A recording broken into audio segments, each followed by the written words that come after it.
Liderar y dirigir empresas no es una tarea sencilla.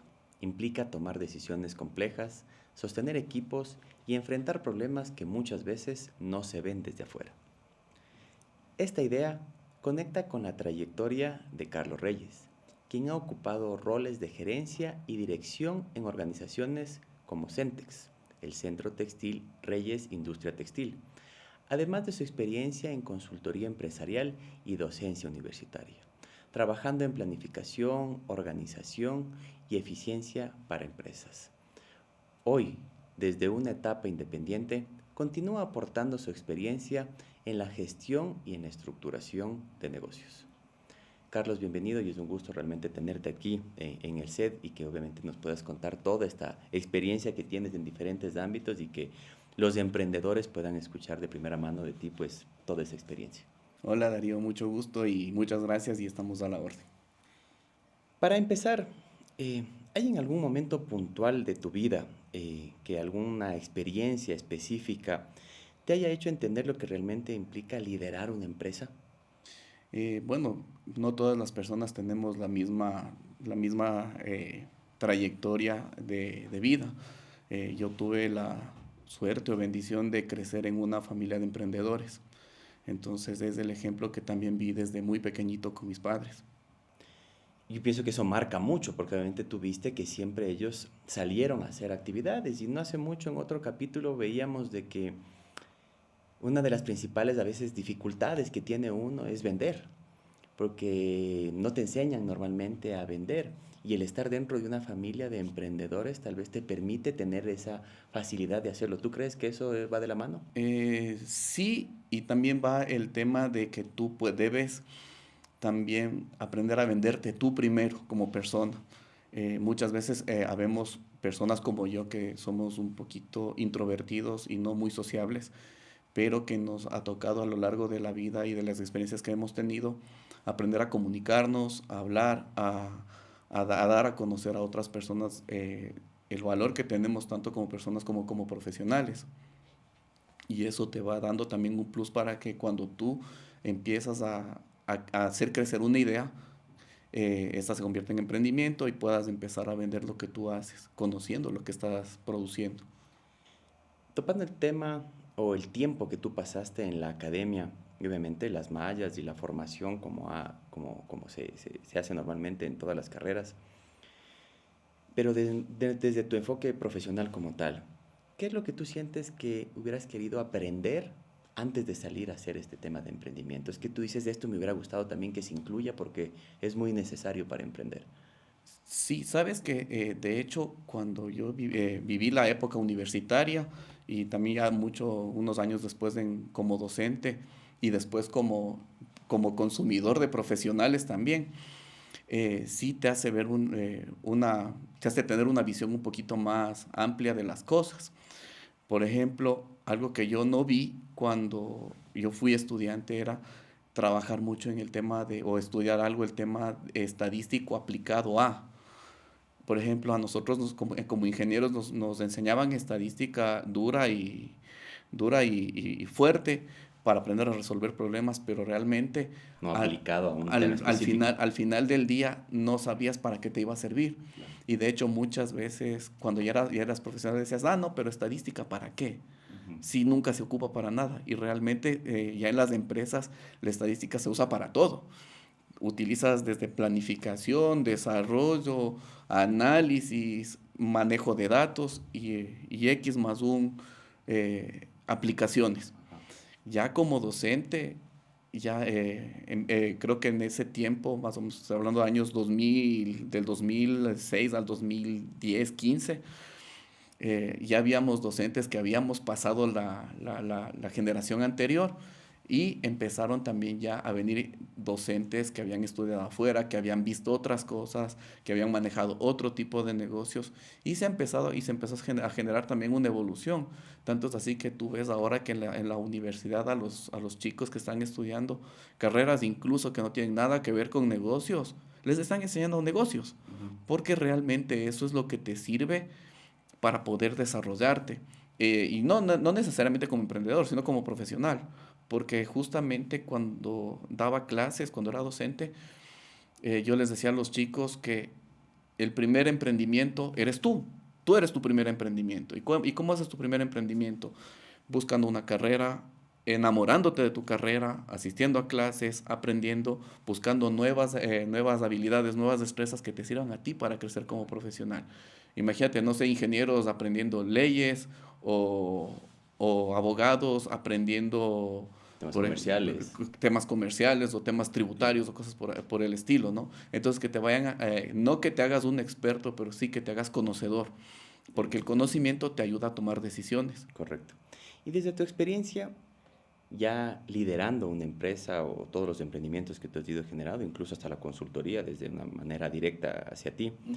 ¿qué es lo que nadie te dice sobre dirigir una empresa hasta que ya estás en el puesto? ¿Qué es lo que tú llegaste y dices, esto nadie te dice y lo aprendiste a la buena o a la mala? A ver, generalmente cuando a ti te ven como empresario, como emprendedor o como generador, yo siempre digo generador, te creen que eres una persona que se sienta a ver cómo cae el dinero.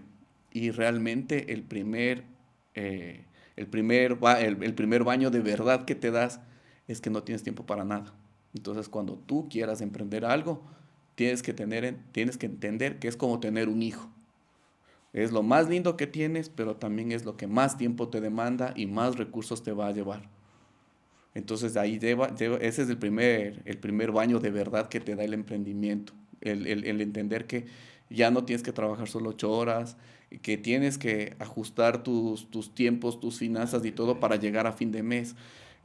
Algo que hablamos hace un momento antes de empezar la entrevista, llevar de entender que al fin de mes tú tienes que pagar primero a tus trabajadores, después tus impuestos y después del resto de cosas, proveedores y el resto de gastos. Entonces, y la persona que es dueña del negocio queda al último. Tú quedas al último como emprendedor o como Para poder empresario, cumplir con todo. para cumplir con todos y que el negocio crezca. Ahora una pregunta, sí es un poquito subjetiva, pero queremos escuchar cómo tú la has ido manejando. Ujú. Cuando uno lidera, hay decisiones que no les gustan a todos, porque obviamente pues no siempre alguna decisión que digamos les pueda gustar a todos. Pero ¿cómo se aprende a tomar decisiones difíciles sin paralizar como tal un emprendimiento? ¿Cómo te ha ido a ti con ese tema, tomando una decisión difícil? A ver, generalmente las decisiones más difíciles que te toca tomar, para mí, han sido con respecto al personal. Si ya es una cuestión de autoconciencia, el que tú trabajas también para mantener la estabilidad de otras familias, porque no solo es tu estabilidad, sino es la estabilidad de otras familias. Y es bastante duro cuando te toca tomar decisiones con respecto a desvinculación sobre todo, porque también hay un tema, ¿no? Que si tú tienes trabajadores y tus trabajadores fallan, tú también sientes que tienes algo de responsabilidad en ello. Al menos si es que, por ejemplo, fallan porque no estuvieron bien capacitados, fallan porque no estuvieron bien entrenados o simplemente fallan porque tú fallaste, planificando o tomando otras decisiones y les terminaron afectando. Entonces, en los últimos años se ha visto muchos cierres de negocios justamente por eso, que te toca hacer desinversiones, y justamente ahí las decisiones más difíciles es sacrificar a unos para mantener a otros. Y eso es lo más difícil para mí. Ahora, dentro de este tema de liderazgo, porque obviamente pues dentro de un emprendimiento el liderazgo es uno de los factores principales. Nos pasa o ha pasado normalmente que cuando uno empieza a emprender, obviamente uno hace desde que vende hasta el que compra, es el que barre, es el de todo. Pero el siguiente paso para que el emprendimiento siga creciendo es ir soltando ciertas cosas. Ujú. ¿Cómo ves esa etapa? Porque a veces esa es una de las etapas más complejas que tiene un emprendedor, porque no quiere soltar nada por el miedo a que tal vez no lo hagan como él lo hace y ha ido ahí encaminándose el negocio. Pero si queremos que crezca, no va a poder hacer toda la vida todo. Claro. ¿Cómo tú ves solventar esa etapa? Claro, o sea, por ejemplo, para mí los 4 o 5 primeros años de crecimiento de una empresa, tú no tienes mucho margen de libertad. Sin embargo, sí en ese tiempo tienes que ir generando procesos y procedimientos. Cuando tú generas procesos y procedimientos, puedes ir delegando ciertas partes, que es lo que generalmente han hecho muchas empresas familiares, que son las que nacen, con las que nacen emprendimientos. Por ejemplo, papá, mamá lideran, o bueno, en un inicio hacen todo, después ciertas tareas operativas las empiezan a pasar a sus hijos o a trabajadores, y después se sigue creciendo la pirámide, ¿sí? Entonces, al crecer esta pirámide, tú ya vas cimentando justamente con procesos, con estándares, con mediciones, con controles, de forma que tú, al conocer tu negocio o tu producción, tienes la capacidad también de saber cuándo está fallando, aunque tú no lo estés haciendo. Claro, y esa parte que has mencionado es muy importante porque muchas veces la gente puede decir, es que mi emprendimiento es muy pequeño para estar haciendo procesos. Al contrario, pienso que el proceso es la receta del éxito del negocio para que se mantenga en el estándar que uno quiere tener, porque si uno quiere obviamente mantener un buen negocio, es como que tengo un negocio de hamburguesas y hoy me sale de un sabor y mañana me sale de otro sabor. Exactamente. Entonces, la gente va a decir, hoy me gustó, pero mañana tal vez no. Entonces, ese criterio de procesos, de estandarizaciones, es aplicado a todo, porque si no, no cuidamos eso, pues no estamos cuidando nuestro negocio. Exacto. Ahora, en el tema, volvemos al tema de liderazgo, que es muy, muy importante. Viene otro tema específico que es la planificación, porque muchas veces también el emprendedor solvente el día a día, obviamente por ir haciendo esas cosas, pero ¿tú consideras que la planificación también es parte de que ese emprendimiento vaya creciendo, tomando en cuenta un factor que muchas personas nos han dicho, es que es muy difícil planificar en el Ecuador por muchas cosas que dan? Pero bajo tu criterio, ¿cómo le ves de este tema de planificar? A ver, sí, efectivamente, aquí en el Ecuador es bastante, no es imposible, pero sí es difícil, sobre todo cuando hay transiciones políticas o transiciones de gobiernos, o cualquier tipo de elección política. Y eso es algo que ya me he dado cuenta año tras año y periodo tras periodo, que sea bueno o malo el gobierno, independientemente de cómo tú lo veas, hay elecciones, hay cambios, hay retrasos, hay aletargamiento, independientemente que trabajes para el sector público o para el sector privado. Por ejemplo, en mi caso, yo no tengo negocios con el sector público, pero sin embargo afecta al sector privado. Y obviamente se te ralentizan ventas, se te ralentizan pagos, la planificación sale sobrando. Entonces, nosotros, ¿cómo manejamos eso? Primero manejamos desde la planificación financiera, corto, mediano, largo plazo. Entonces hacemos 3, 6, 9, 12 meses y las inversiones futuras. ¿Cómo te ayuda a eso? Haces una planificación tanto operativa, financiera y comercial para ese ratito, entonces para mantener operativamente la empresa, después para seguir en los 6 meses y los 9 meses, seguir subsistiendo y puedas tener una especie de colchón para operar mientras se va recuperando. Entonces, por ejemplo, más o menos de lo que yo me pongo a ver mis datos, tú te tardas más, o sea, cada transición se tarda más o menos de entre 6 y 9 meses en volver a estabilizarse y que tú puedas volver a tomar decisiones. Entonces, ya, por ejemplo, nosotros ya vemos que de aquí para Se acerca un unos tema meses político. tenemos elecciones, entonces nosotros ya empezamos a hacer provisiones, hacer, por ejemplo, manejo de proveedores, manejo de inventarios, y a reestructurar todo el tema para asegurar la continuidad del negocio y que el negocio no se quede parado. Y una prueba de fuego fue bastante fuerte, no en la pandemia, sino en el 2021, que fue un año peor que el de la pandemia, porque todos los negocios estaban muertos, Claro. toda la economía estaba frenada. E imagínate que en uno de los negocios, en todo el 2021, se vendió más o menos la misma cantidad que en un mes malo, de un año corriente. Entonces ya te puedes imaginar lo difícil que fue, y sin embargo se logró hacer. Y obviamente estas adversidades también te sirven para hacer otras cosas y salir de otra forma y buscar otros medios. Claro. Y ese es, justo iba, y bien que topaste ese tema, otra pregunta es, muchas veces la gente no emprende porque tiene miedo a equivocarse, tiene miedo a caer, tiene miedo a perder. Pero eso no es parte justamente de ir consiguiendo ese éxito poco a poco, porque mucha gente con la que hablamos dicen, es que me va a ir mal, es que me voy a equivocar o voy a perder.